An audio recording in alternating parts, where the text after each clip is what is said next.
দেশ এবং দেশের বাইরে যে যেখান থেকে আমার ভিডিও দেখছেন সবাইকে নমস্কার, শুভেচ্ছা। বাম পাশে দাঁড়িয়ে আছে আমাদের ছোট ভাই সমেশ চিন্তাপত্র, কালো গেঞ্জি গায়ে দেয়া, এবং ডান পাশে দাঁড়িয়ে আছে আরেক ছোট ভাই তপন, এই যে সামনে আছেন। এই দুইজন অক্লান্ত পরিশ্রম এবং ঈশ্বরের আশীর্বাদে একটা রথ তৈরি করেছেন। এই রথের বর্ণনা আজ আমি দিব। এই সামনে শ্রীকৃষ্ণ দাঁড়িয়ে আছেন হাত উঁচু করে আশীর্বাদ নিয়ে। এই রথের বর্ণনা যেটা হচ্ছে,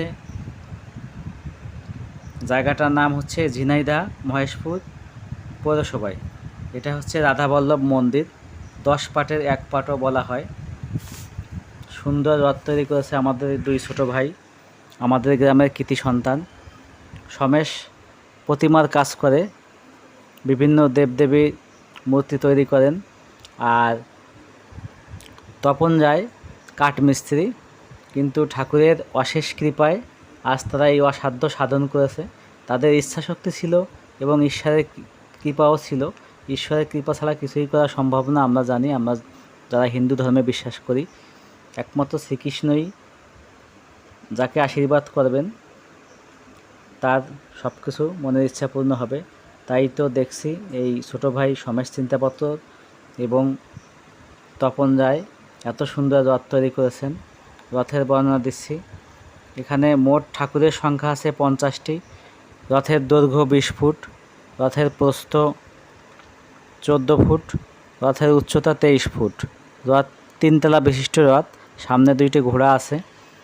আর রথ যে কাঠ দিয়ে তৈরি করা হয়েছে, ঠাকুর তৈরি করা হয়েছে, সেই কাঠ হচ্ছে নিম কাঠ, মেহগনি কাঠ এবং লোহা কাঠ দ্বারা তৈরি করা হয়েছে। এবং সুন্দর রং করা হয়েছে, স্প্রে রং করা হয়েছে, পালিশ রং করা হয়েছে, কাঠের রং করা হয়েছে। সময় লেগেছে 9 মাস। এবং এই রথের মোট মজুরি হচ্ছে 8 লক্ষ টাকা। তো জায়গাটার নাম হচ্ছে জেলা ঝিনাইদহ, থানা মহেশপুর পৌরসভায়। এটা রাধাবল্লভ মন্দির। এটা 10 পাটের এক পাটও বলা হয়। তো আমি এখন এই জগন্নাথ দেবের রথের সম্পর্কে কিছু কথা তুলে ধরছি। আমরা জানি শাস্ত্র মতে আষাঢ় মাসের শুক্লা পক্ষের দ্বিতীয়া তিথিতে এই রথযাত্রা অনুষ্ঠিত হয়। এটা জগন্নাথ দেবের রথযাত্রা বলা হয়। জগন্নাথ দেব, বলরাম এবং সুভদ্রা এই 3 ভাই বোন মাসিবাড়ি যাত্রা করেন। মূল মন্দির থেকে 3 কিলোমিটার দূরে গুন্ডিচা মন্দিরে নিয়ে যাওয়া হয় এই রথ টেনে। গুন্ডিচা হচ্ছে জগন্নাথ, বলরাম এবং সুভদ্রার মাসি।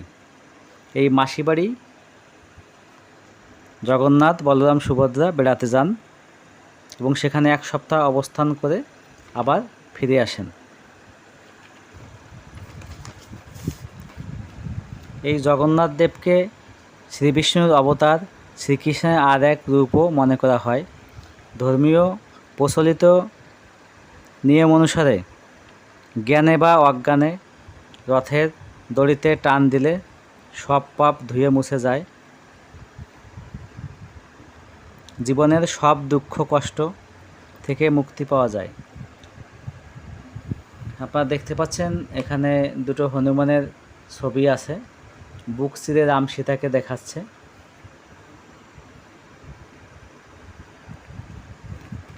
আর এপাশে সুভদ্রা, বলরাম এবং জগন্নাথ দেবের মূর্তিও করা আছে। এদের উদ্দেশ্যে মূলত এই রথ করা। আর পাশে হনুমানের ছবি আছে, যেটা হচ্ছে রাম সীতার বুকের ভিতরে আছে, এটা বুক ছেড়ে দেখানো হচ্ছে। এই দেখুন, রাম সীতার মূর্তি বুক ছেড়ে দেখাচ্ছে।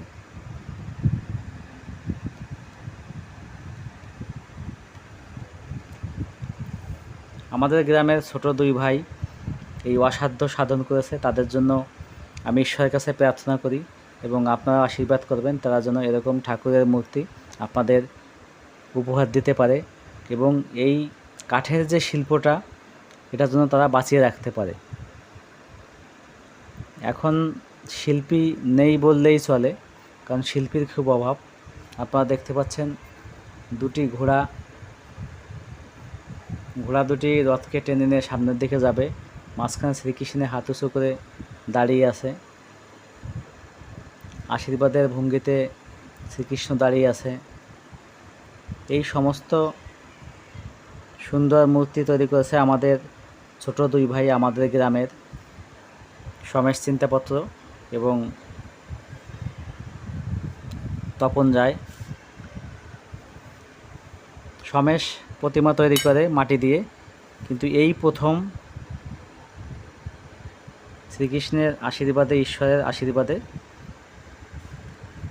জগন্নাথ দেবের রথ প্রস্তুত করলো। রথটা 3 তলা বিশিষ্ট এবং রথের চতুর্দিকে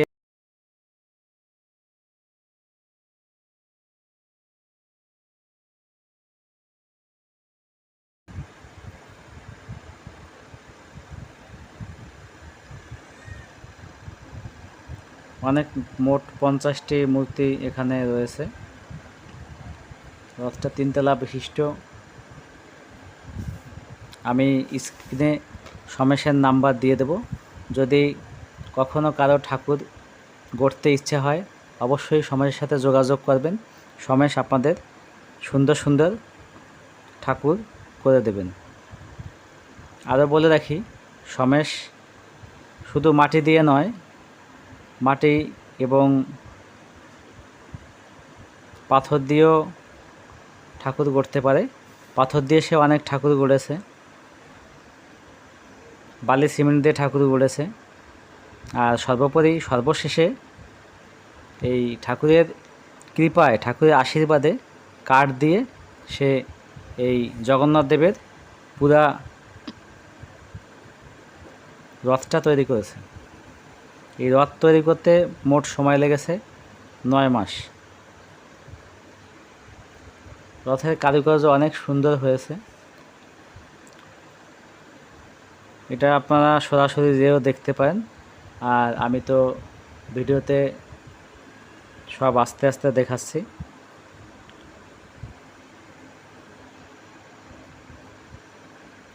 শাস্ত্র মতে একটা কথা আছে, ঠাকুর দর্শনে মন ভালো হয়, মনের যত জটিলতা কুটিলতা সব দূরে যায়, আত্মা পবিত্র হয়, শুদ্ধ হয়।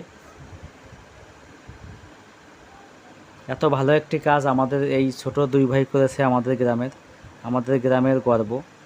সমেশ চিন্তাপত্র এবং তপন যায়, সবাই তাদের জন্য আশীর্বাদ করবেন।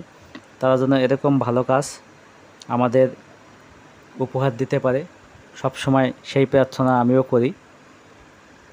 এই সমেশ খুব ভালো ছেলে, ঠাকুরের ভালো একটা মূর্তি করে দিল সবাইকে।